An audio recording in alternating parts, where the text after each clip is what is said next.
साज़िश के बंद किया वञे, जेके हिते धरती दाणी आहिनि हिंदू आहिनि उनखे तहफ़ुज़ ॾिनो वञे। असांखे समझ नथी अचे इस्लाम से मोहब्बत सिर्फ छोकरियों की, वो भी जवान छोकरियों, कुंवारी छोकरियों, नंढे उम्र की छोकरियों से मोहब्बत तो किसी सूरत भी हम नहीं कह सकते। ये तो एक जिनसी मोहब्बत का सारा है सिलसिला। और फोर्स कन्वर्जन का मामला, फोर्स कन्वर्जन का मामला जो है, इशू जो है वो बहुत पुराना है, नया नहीं है।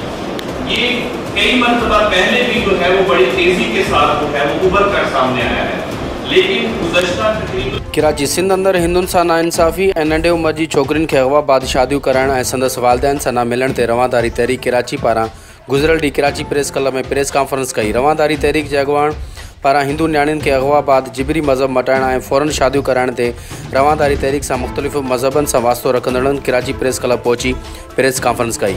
प्रेस कॉन्फ्रेंस में रवादारी तहरीक जे चेयरमैन सैम सिंध सलामत, वाइस चेयरमैन दीदार मीरानी, रवादारी तहरीक सिंध जे सदर पुनल सारियो, हिंदू पंचायत जे मुखी ऐं महाराज विजय स्वामी, ईसाइन जे रहनुमा फादर साले डायगो, मेंबर सूबाई असेंबली मंगला शर्मा, मेघवाड़ मुकेश कुमार, नबीला असलम ऐं ॿिनि चयो था सिंध अंदर हिंदू न्याणियुनि खे जबरी अगवा करण जो सिलसिलो पहिरें न हो ऐं ना ही को अहिड़ा वाक़िया अॻे दौर में पेश ईंदा हुआ। पर जॾहिं खां कुझु दरगाहुनि जे अॻुवाणनि हिकु टोले टाइप हिकु ग्रुप ठाहे न्याणियुनि जा मज़हब मटाए शादियूं कराए वञनि थियूं, जंहिंमें हिंदू न्याणियुनि जी उमिरि बिल्कुलु घटि हुजनि थियूं, जेके क़ानूनी ऐं इंसानी वर्ज़ी ख़िलाफ़ आहिनि। हुननि चयो था पहिरें बि अहिड़ा समय वाक़िया पेश आया आहिनि, पर उन्हनि जी का तदारुक न कई पई वञे।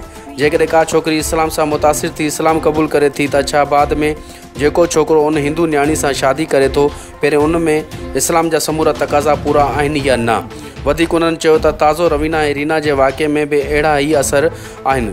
छोकिरा पहिरें शादीशुदा आहिनि ऐं संदसि रवीना ऐं रीना जी उमिरि बि घटि आहे।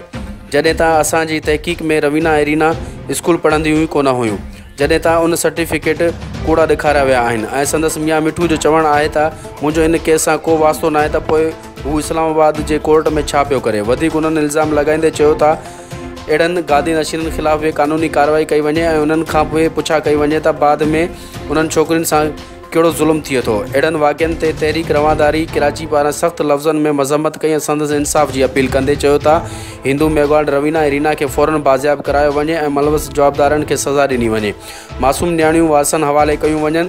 वधीक इन मौक़े ते रवादारी तहरीक जे मुख़्तलिफ़ शोबनि सां वास्तो रखंदड़नि ऐं मज़हबी अॻुवाणनि सोच टीवी न्यूज़ सां पंहिंजा वीचार वंडींदे चयो था असांखे समझ नथी अचे इस्लाम से मोहब्बत सिर्फ छोकरियों की, वो भी जवान छोकरियों, कुंवारी छोकरियों, नंढे उम्र की छोकरियों। बो हे जो इश्क मोहब्बत आ, इश्क मोहब्बत अल्लाह सां हुजे, रसूल सां हुजे, कुरान सां हुजे, उहा गाल समझ अचे थी। हाँ जो मुसलमान करण वालों उनके कुछ नथो अचे, जो थियण वारी आहे उनके खबर ही ना है कि मज़हब आहे छा, मज़हब के चइबो आहे। तो बस ये असांखे थोड़ी तकलीफ़ है। इनमें शिकायत भी है, असांखे मुलान से शिकायत है कि बाबा तव्हां हिननि ते एक्शन वरितो। असांजी हुकूमत सां भी है कि तव्हां हिननि खे ॾिसो हे इस्लाम आहे छा इस्लाम आहे, हे मुंहिंजो भी सवाल आहे, हिननि खे तव्हां हल कयो। को भी प्रोपेगेंडा कई थी वञे त माना जेके प्यार जे परण लाइ घरां निकिरनि थियूं या जेके उहे पंहिंजी ख़ुशी सां मतिलबु तब्दील कनि थियूं, इहो सॼो कूड़ आहे। पूरी दुनिया में जेके नंढी उमिरि जी ॿारड़ियूं जेके आहिनि या ॿारड़ा आहिनि उन जेकॾहिं मज़हब तब्दील कयो वञे या उनजी शादी कराई वञे त उनखे गैर क़ानूनी गैर आइनी इंसानी हक़नि जे ख़िलाफ़ु सम्झो वञे थो। त असां सम्झूं था जेके मासूम ॿारड़ियूं आहिनि उन्हनि खे जेको वर्गलाए या उन्हनि खे अगवा करे इहो खयो वञे थो हुतां खां। मज़े जी ॻाल्हि इहा आहे जेकॾहिं मज़हब तब्दील करणो हुजे हा त हू शादी छो कनि।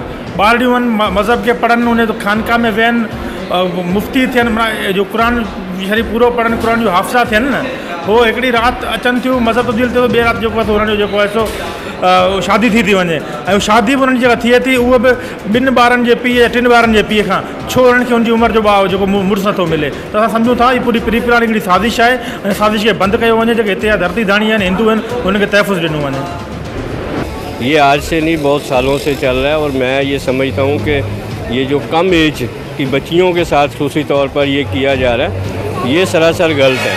क्योंकि मिनॉरिटीज़ के हवाले से जब हम बात करते हैं तो हम कहते हैं कि हमें कायदे आज़म का पाकिस्तान दिया जाए, जो कायदे आज़म ने हमें कहा था।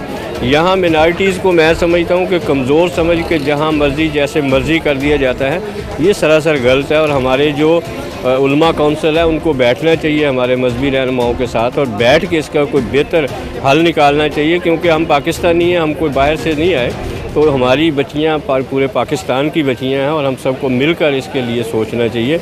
और ख़ुसूसी तौर पर ये रियासत का की ज़िम्मेदारी है कि वो इस पे एक्शन ले और इनको आज़ादाना एक कमीशन बनाना चाहिए ताकि वो इस पे कोई हल निकाले। बहुत शुक्रिया।